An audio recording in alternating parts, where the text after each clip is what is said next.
Salut, bienvenue sur ma chaîne YouTube Alma, ma passion. L'objectif de cette vidéo-ci est de nous apprendre à distinguer les cas en allemand et leur correspondance en français.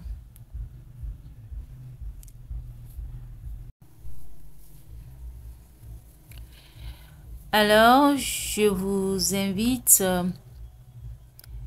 à regarder la vidéo jusqu'à la fin. En allemand, les mots se déclinent en fonction de la position qu'ils occupent dans la phrase. Ainsi, nous avons 4 cas en allemand.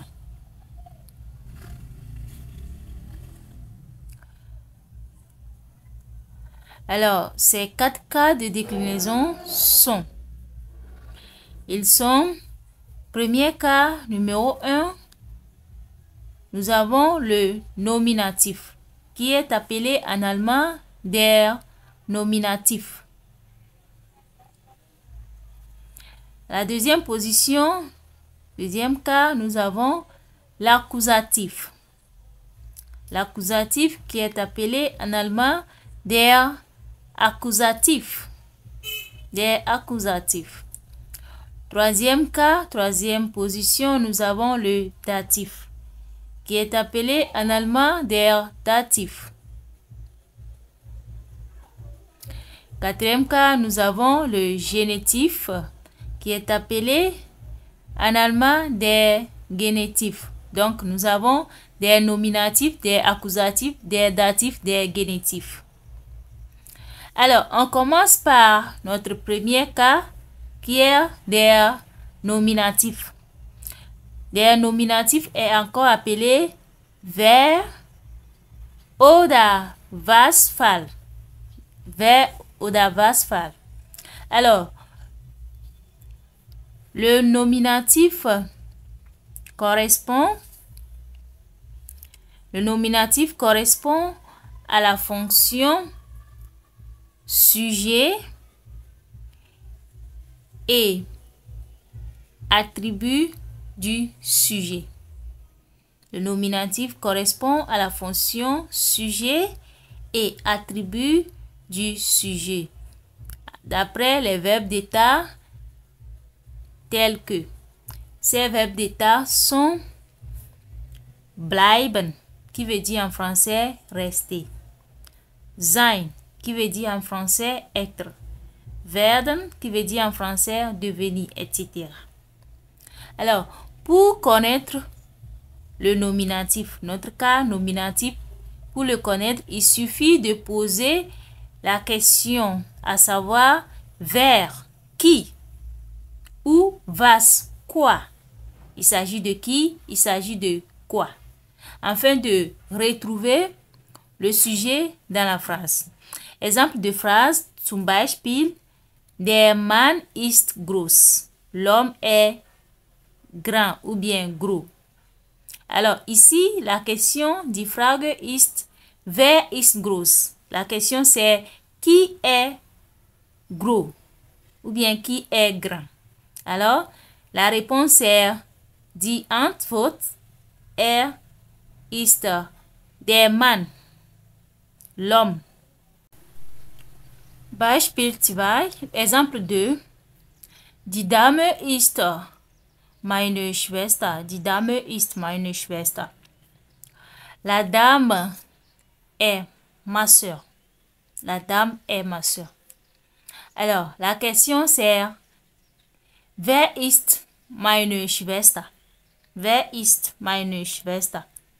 Alors, la réponse c'est die Dame. Die Dame. Donc, Die Dame est le sujet. En français, qui est ma soeur? La dame est ma soeur. Qui est ma soeur? La dame. Donc, la dame, c'est notre sujet, le nominatif.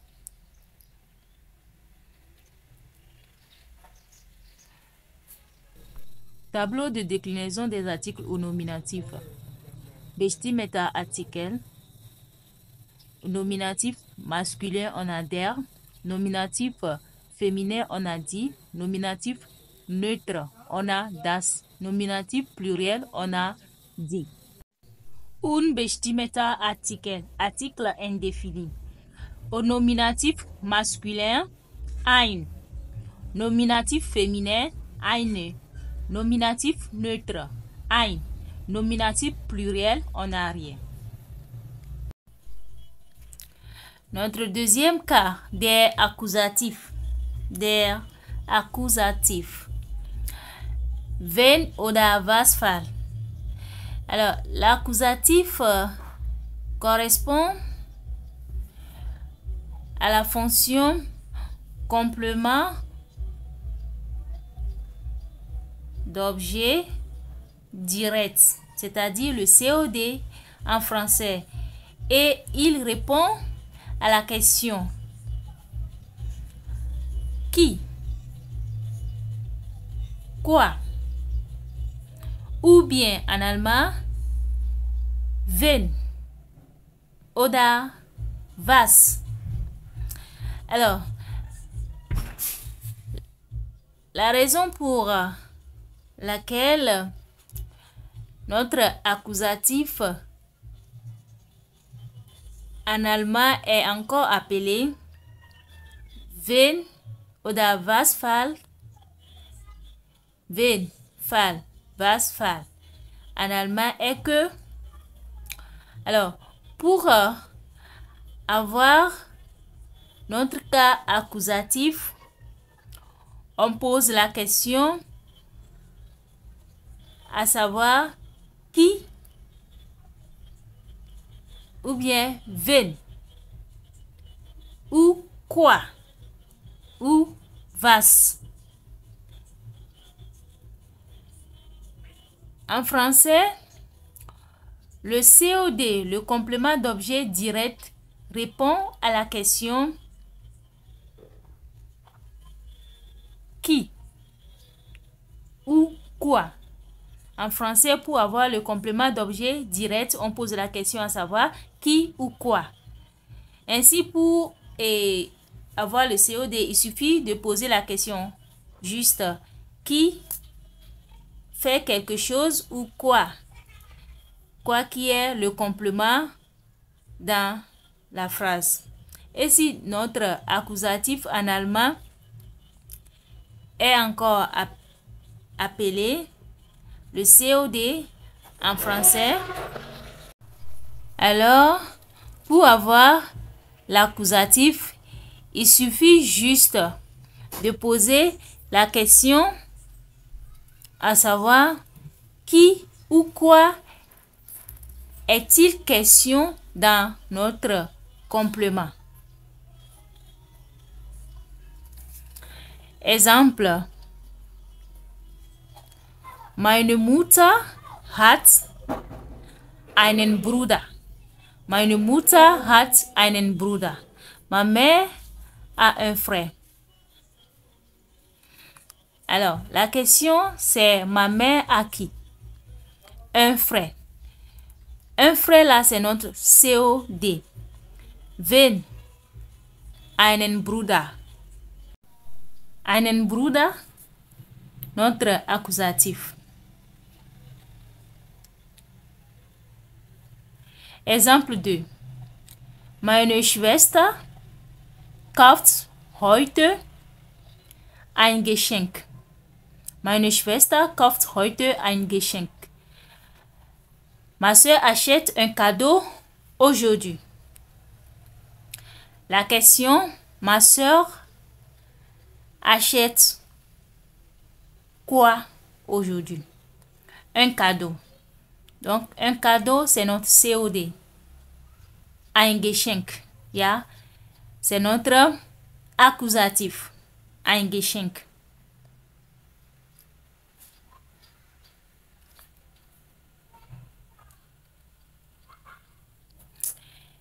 Exemple 3. Ich rufe den Arzt. Ich rufe den Arzt. J'appelle le médecin. Wen rufe ich? La question, wen rufe ich? Den Arzt. Le médecin. Notre COD ou bien notre accusatif est le médecin. Den Arzt. En outre, il y a certaines prépositions qui nécessitent toujours l'accusatif. Il y a certaines propositions qui nécessitent toujours l'accusatif. Ils sont durch, ohne, gegen, für, entlang.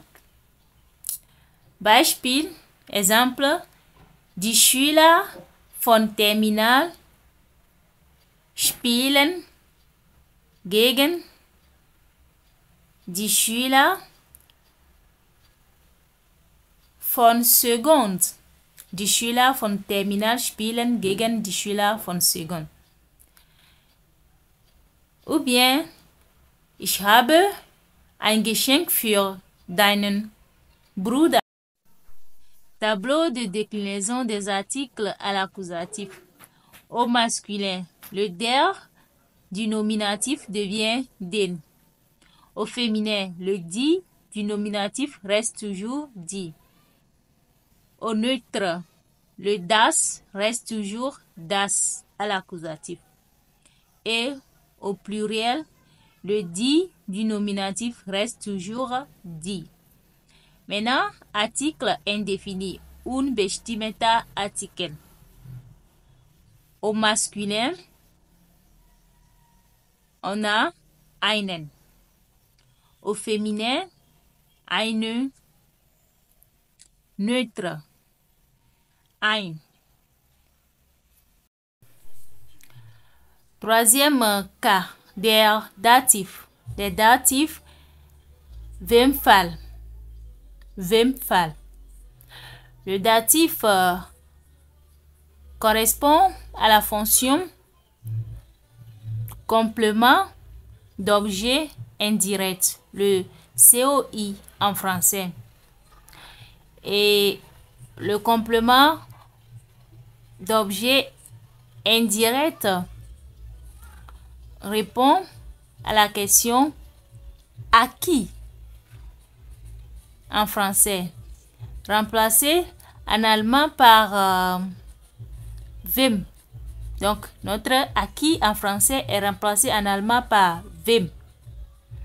D'où on dit en allemand wem fall. Wem fall. Alors, on va procéder aux exemples. Exemple, ich gebe meinen Bruder ein Geschenk. Ich gebe meinem Bruder ein Geschenk. Je donne un cadeau à mon frère. Wem gebe ich das Geschenk? À qui je donne le cadeau?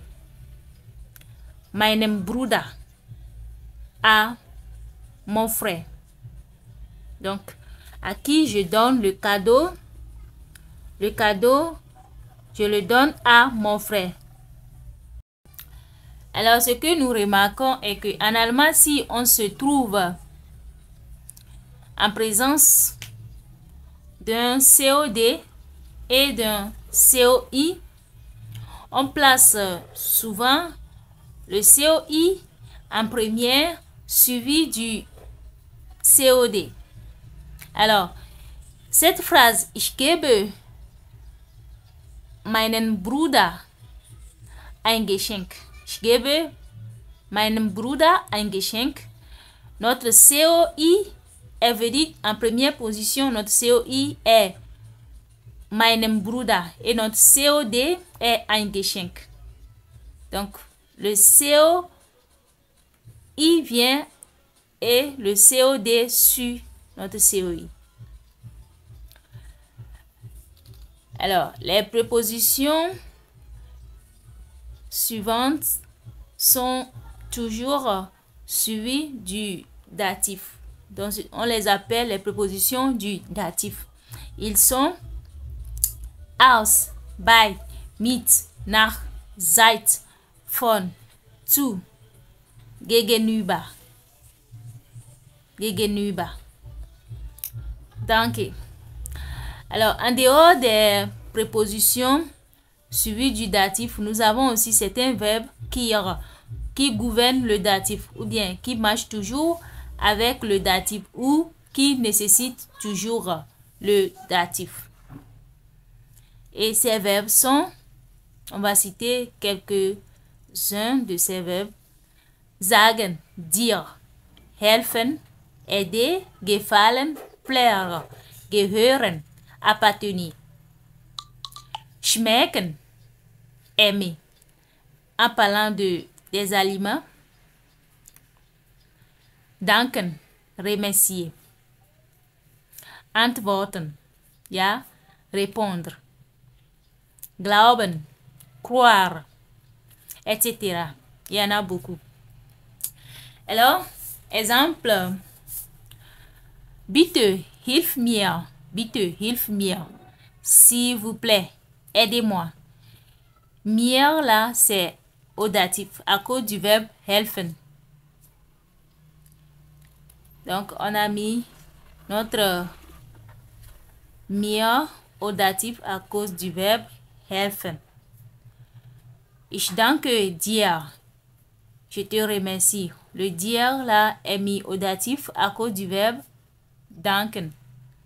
Ich gehe zu meiner Cousine. Je vais chez ma cousine.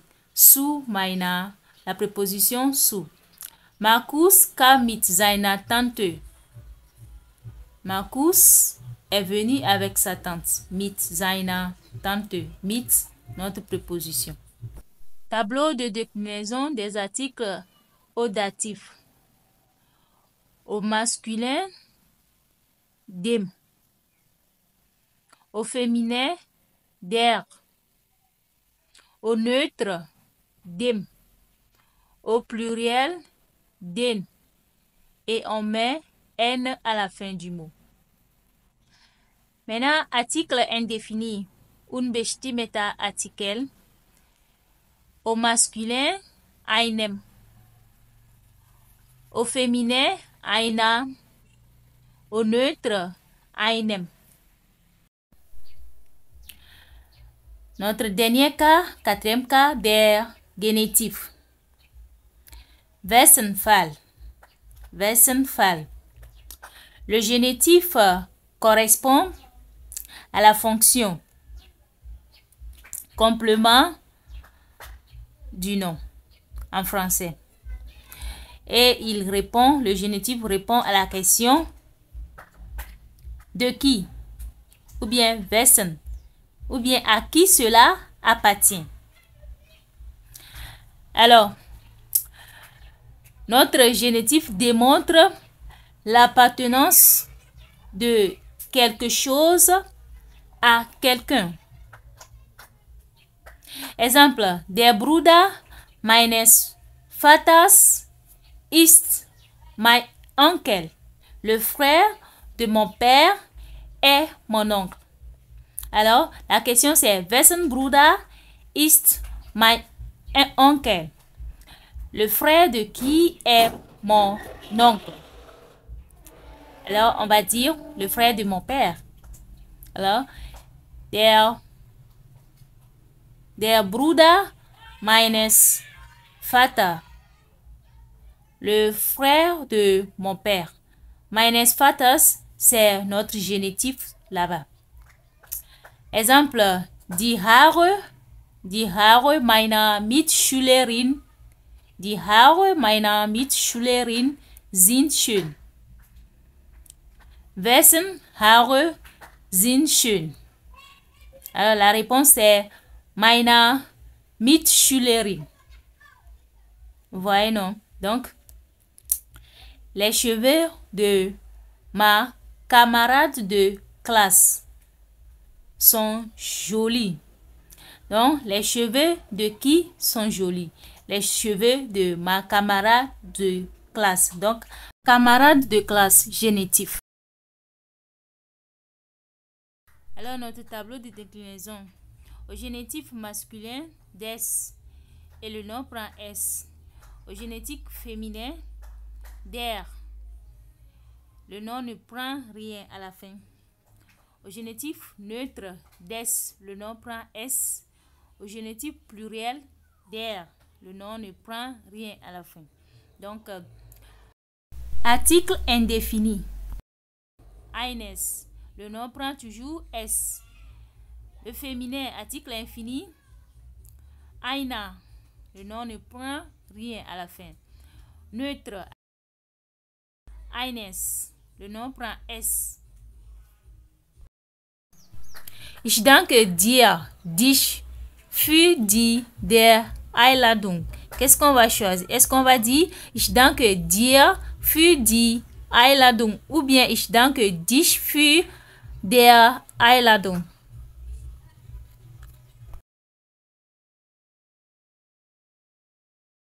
Alors, notre réponse est Ich danke dir für die Einladung. Wir warten schon seit eine Stunde. Choisissez la bonne réponse.